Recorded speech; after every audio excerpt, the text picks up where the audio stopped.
তো আমরা আজকের ভিডিওটিতে কৈশিক নলে তরলের উন্নতি সম্বন্ধে আলোচনা করব এবং তার পরিমাণ কিভাবে নির্ণয় করা যায় সেই বিষয়টি দেখব। তো আমরা এর আগের ভিডিওটিতে দেখেছি যে যখন কোনো পাত্রে তরলকে রেখে সেই তরলের মধ্যে উল্লম্বভাবে কোনো কৈশিক নলকে প্রবেশ করানো হয়, কৈশিক নলের মধ্যে তরলটির আরোহণ ঘটে অথবা অবরোহণ ঘটে, অর্থাৎ পাত্রে যে তরলটি রাখা আছে সেই তরলের উপরিতল থেকে নলের মধ্যে তরলের উপরিতল হয় বেশি হয়, না হয় কম হয়। তো আমরা আজকের ভিডিওটিতে কতটা তরলটি উপরে উঠবে, না হয় কতটি তরলটি নিচে নেমে যাবে নলের মধ্যে পাত্রে রাখা তরলের উপরিতল থেকে, তার পরিমাণ নির্ণয় করব। এখন এখানে এই পাত্রটির মধ্যে কিছুটা তরল রাখা হয়েছে এবং এটি হচ্ছে একটি কৈশিক নল। তো তোমরা জানো যে কৈশিক নল হচ্ছে খুব সরু রন্ধ্র বিশিষ্ট একটি সুষম নল। তো এখানে আমরা এই কৈশিক নলের তরলের উন্নতির পরিমাণ নির্ণয় করার জন্য এই নলটিকে বড় করে দেখিয়েছি এবং এই কৈশিক নলটিকে তরলের মধ্যে প্রবেশ করানোর সাথে সাথে নলটির মধ্যে হয় তরলের আরোহণ ঘটবে, না হয় তরলটির অবরোহণ ঘটবে, অর্থাৎ তরলটি নলের মধ্যে দিয়ে পাত্রে রাখা তরলের উপরিতল থেকে হয় কিছুটা উপরে উঠে যাবে, না হয় কিছুটা নিচে নেমে যাবে। তো এখানে আমরা ধরে নিচ্ছি নলের মধ্যে তরলের আরোহণ ঘটেছে, অর্থাৎ পাত্রে রাখা তরলের উপরিতল থেকে কিছুটা তরল উপরে উঠে সাম্য অবস্থায় এসছে এবং এক্ষেত্রে তরলের উপরিতলের আকার হবে অবতল আকারের।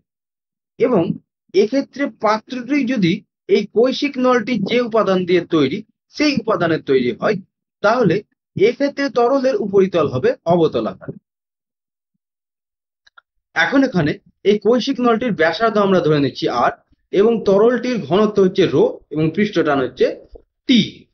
এবং এই তরলের উপরিতল থেকে, অর্থাৎ পাত্রে যে পরিমাণ তরল আছে তার উপরিতল থেকে নলের মধ্যে যে পরিমাণ তরল উপরে উঠেছে তার উচ্চতা হচ্ছে এইচ, অর্থাৎ কৈশিক নলে তরলের উন্নতি হচ্ছে এইচ এবং এই এইচ এর মানে আমরা নির্ণয় করব। এখন এখানে তরলের মুক্ত তলটি হচ্ছে অবতল আকারের এবং এই মুক্ত তলের শুধুমাত্র এই দুই বিন্দুতেই নলটিকে স্পর্শ করে আছে। এখন যেহেতু নলটি হচ্ছে, অর্থাৎ নলটির এই তলটি হচ্ছে বৃত্তাকার, তাহলে এই তরলের উপরিতলটি নলটিকে যে যে জায়গায় স্পর্শ করে আছে সেটি একটি বৃত্ত বরাবর স্পর্শ করে থাকবে, অর্থাৎ এই ধরনের আকার হবে আমরা যদি উপর থেকে দেখি।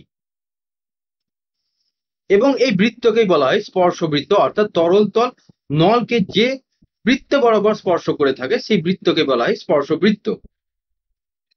এখন তাহলে এখানে তরলের উপরিতলে থাকা তরলের প্রতিটি অণুর উপর তরলের পৃষ্ঠটান ক্রিয়া করবে এবং তরলের স্পর্শবৃত্তে থাকা তরলের প্রতিটি অণুর উপরেও তরলের পৃষ্ঠটান ক্রিয়া করবে। তাহলে এক্ষেত্রে তরলের পৃষ্ঠটানের অভিমুখ হবে এই তরলের উপরিতল ঘেঁষে যে স্পর্শক অঙ্কন করা হবে সেই অভিমুখে এবং সেটি হবে তরলের অভ্যন্তর। এখন এক্ষেত্রে এই স্পর্শক ও এই কঠিন তলের মধ্যবর্তী কোণ যদি থিটা হয়, তাহলে সেটি হচ্ছে এক্ষেত্রে এই কঠিন ও তরলের মধ্যবর্তী স্পর্শকোণ, অর্থাৎ এখানে এই থিটা হচ্ছে তরল ও কঠিনের মধ্যে স্পর্শকোণ। এখন এখানে তাহলে তরলের এই পৃষ্ঠটানের জন্য এই নলের মধ্যে স্পর্শ বৃত্ত বরাবর নলটির উপর একটি বল ক্রিয়া করবে এবং আমরা জানি প্রত্যেক ক্রিয়ারই সমান ও বিপরীতমুখী প্রতিক্রিয়া বল আছে। তাহলে এই নলটিও এই তরলটির উপর সমান ও বিপরীতমুখী একটি বল প্রয়োগ করব এবং এক্ষেত্রে এই নলটি ও বলের মধ্যবর্তী কোণ হবে থিটা। এখন এখানে এই টি বল বা টি টানের দুটি উপাংশ, একটি হচ্ছে নলের এই দৈর্ঘ্য বরাবর বা উচ্চতা বরাবর উল্লম্ব ঊর্ধ্বমুখী উপাংশ যার মান হচ্ছে টি কস থিটা, এবং আরেকটি হচ্ছে নলের ব্যাসার্ধ বরাবর অনুভূমিক উপাংশ যার মান হচ্ছে টি সাইন থিটা।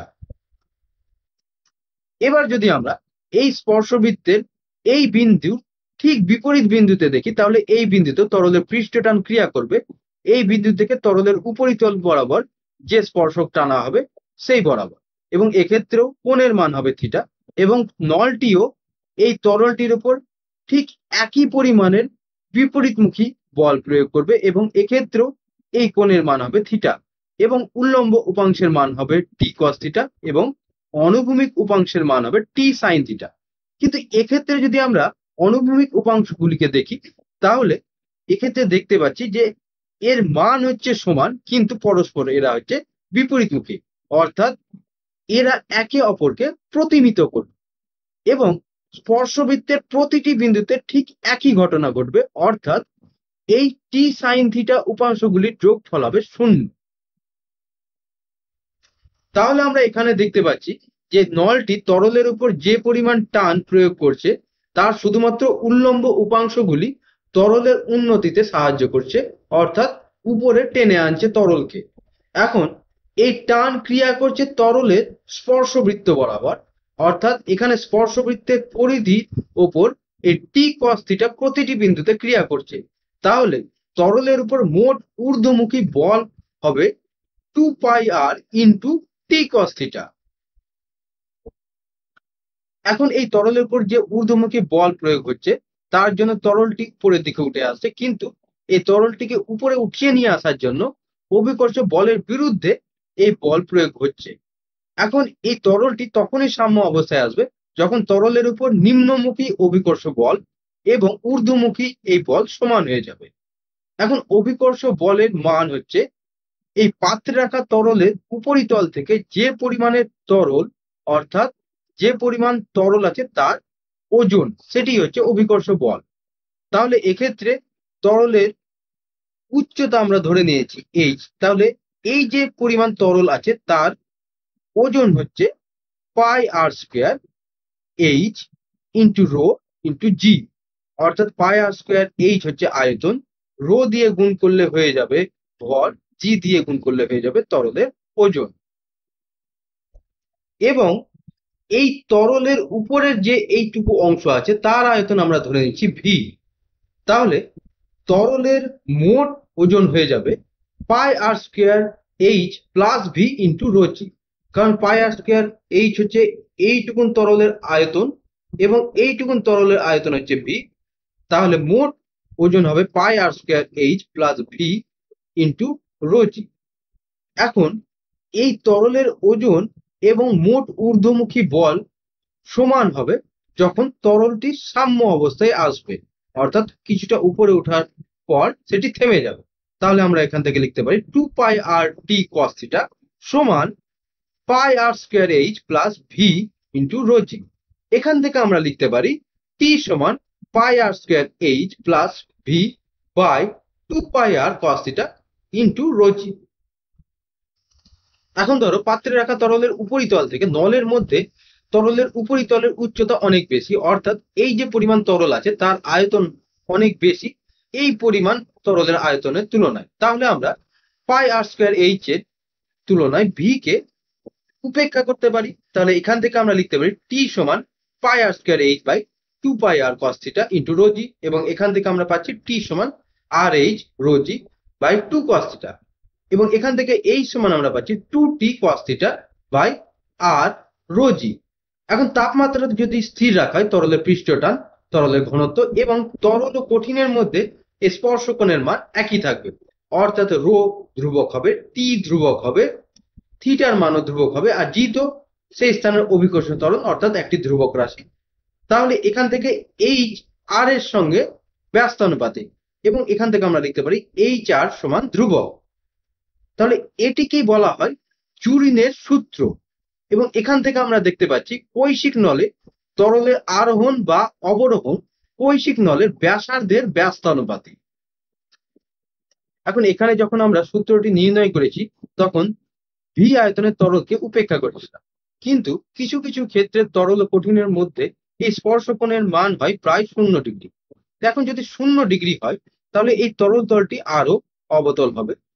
যেমন বিশুদ্ধ জল ও কাচের ক্ষেত্রে এই স্পর্শকোণের মান হয় প্রায় 0 ডিগ্রি। তাহলে সেক্ষেত্রে আমরা এই তরল তলটি পাবো এই নলের ব্যাসার্ধের অর্ধগোলকাকৃতি, অর্থাৎ আর ব্যাসার্ধের অর্ধগোলকাকৃতি। এখন এখানে আমরা এই পরিমাণ জলের আয়তন নির্ণয় করব।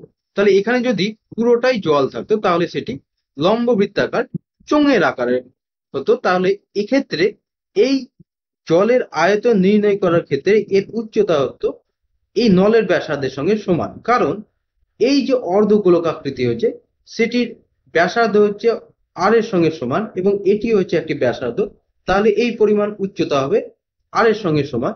তাহলে এই লম্ববৃত্তাকার চোঙাকৃতি জলের আয়তন হবে পাই আর স্কোয়ার ইন্টু আর, অর্থাৎ পাই আর কিউব। এখন এখান থেকে এই পরিমাণ আয়তন বাদ দিতে হবে, অর্থাৎ একটি অর্ধগোলকাকৃতি বাদ দিতে হবে। তাহলে এর আয়তন হবে 4/3 পাই আর কিউব, তার অর্ধেক, অর্থাৎ এই পরিমাণ আয়তন বাদ দিয়ে দিলে আমরা এই পরিমাণ জলের আয়তন পেয়ে যাব। তাহলে ভি সমান আমরা পাচ্ছি এবিসিডি চোঙের আয়তন মাইনাস এইবি অর্ধগোলকের আয়তন।